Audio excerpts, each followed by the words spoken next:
here's the idea.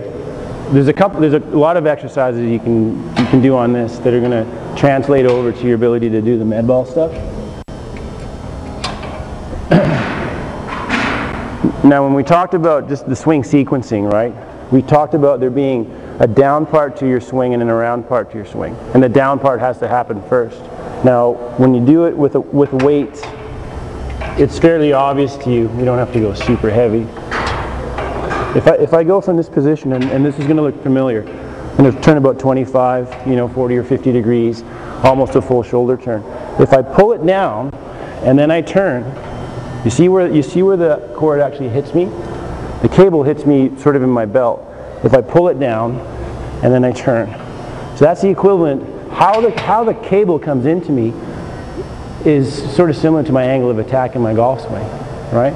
Now if I do it properly, if I gather it to my midline and then I turn using my lower body, that's the more efficient way. But if I'm to get to here and I use my arms instead of my legs, I cut myself off. This is a lot steeper, right? And I don't have as much control.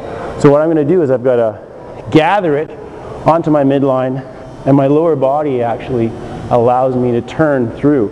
That's more the correct sequence, rather than being, now if I'm a high center of gravity lateral drifter, I can't even pull the weight off the stack. I don't have any physical advantage. The loading's toughest because you have to, there's a period of waiting, and that's what people don't want to wait, right? They just want to get here and they want to hit it because they think I'm going to hit it harder that way. The reality is that's not how it happens. You have to athletically load, and then there is a sequence of the timing there. Everything's got to keep on going. So if I do something out of rhythm, I can do it wrong. But if I'm in a rhythm, and that's why talking and doing stuff is hard, because typically you sort of get out of a rhythm. Okay, so watch this. There's a little nuances to the drill to the exercise that you want to make sure you're getting. So as I do this, it's not just about pulling it down, because that somehow doesn't look very coordinated, right? And we said as I'm doing this, I've got a little lateral move left, a little lateral move, little lateral move. That helps me bring it down, because now it's not all arms, because this is not coordinated. So it's actually going to feel like I'm lowering my butt to the side. I'm not opening up. All my focus is back here. Now it's not a golf swing, right? But I'm just grooving this in, and then once I own it, then I can actually rotate my feet and turn through. But if I start to go early, I'm in a whole whack of trouble, right? So it really is, that's down, and then this is around. Down, and then around. So my arms are really matching up. If you can imagine, I had a magnet on my belt and a magnet on the cable. I moved it down until they connected, and then they kind of stayed together, and then they naturally come off because the speed was there. That's the image you have in your head. Instead of moving it past it, move it to it, connect it up. Now I've got a good impact position, because that's an arm wrap left. That's a drift block. Okay, that's what we're trying to get around. So for you to help with your back, that's what we want. Use your legs to take up the rotation. Don't stand here and then try to rotate through those segments that are irritated, right? So that's actually an easier way to swing.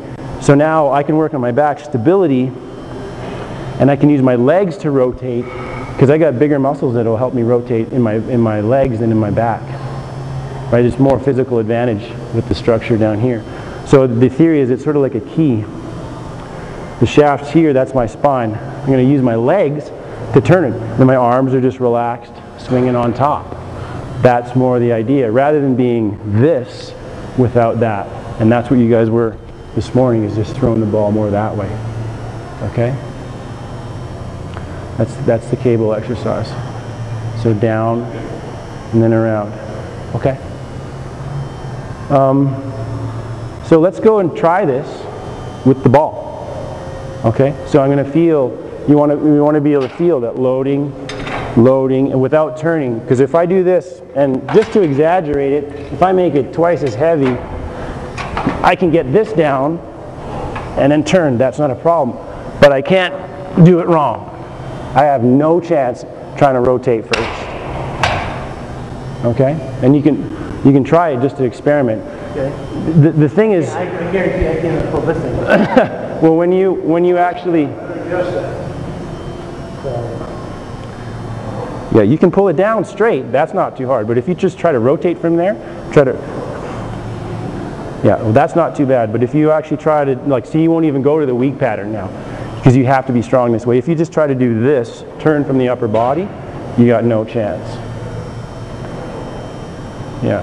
Now here's the thing. If you go from there and just try to rotate this way, just to feel what wrong feels like. Yeah. It's completely obvious. And I have a saying, I say it's not obvious until it's obvious. Right? That's a lot of weight, and he can actually move it down and around it okay like that. Now, ideally, like this is pretty heavy weight. If I get it here, I use my legs to get it down, and then I can turn. Right? Boom. And the heavier it is, I want more center of gravity control, I have to go lower. Golf club, I wouldn't have to do it so much. It's more subtle. So we say that, you know, the med ball exercises are like having a glass of wine.